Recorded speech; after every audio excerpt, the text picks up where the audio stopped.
Hola gente, ¿qué tal? ¿Cómo les va? Espero que se encuentren muy bien. Yo soy Miguel Ángel Guerrero y este es mi canal Ángel PC Tutoriales. En el video de hoy vamos a aprender a cómo poner nuestra cuenta de Instagram privada desde el celular. Ya hice un video sobre cómo hacerlo desde la computadora. Si quieren verlo, si quieren aprender a hacerlo desde ahí, pues lo van a encontrar por aquí.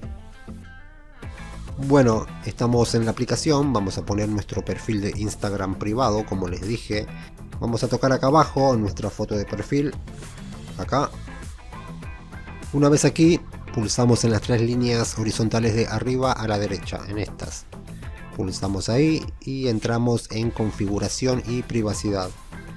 Antes de que se vayan, no olviden dejarme un like, un comentario, suscribirse, activar la campanita de notificaciones, compartir este video y por acá van a encontrar una lista de reproducción para que aprendan muchas cosas más sobre Instagram.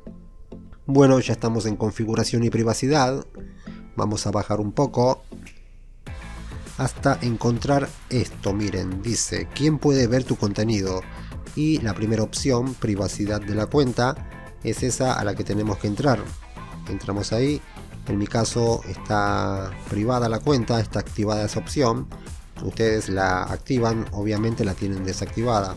La activan y listo, eso es todo lo que hay que hacer, no es nada de otro mundo. Espero que les haya servido el video, no olviden suscribirse, activar la campanita, comentar, compartir y todo lo demás. Cuídense mucho, pórtense bien y hasta la próxima. Chao.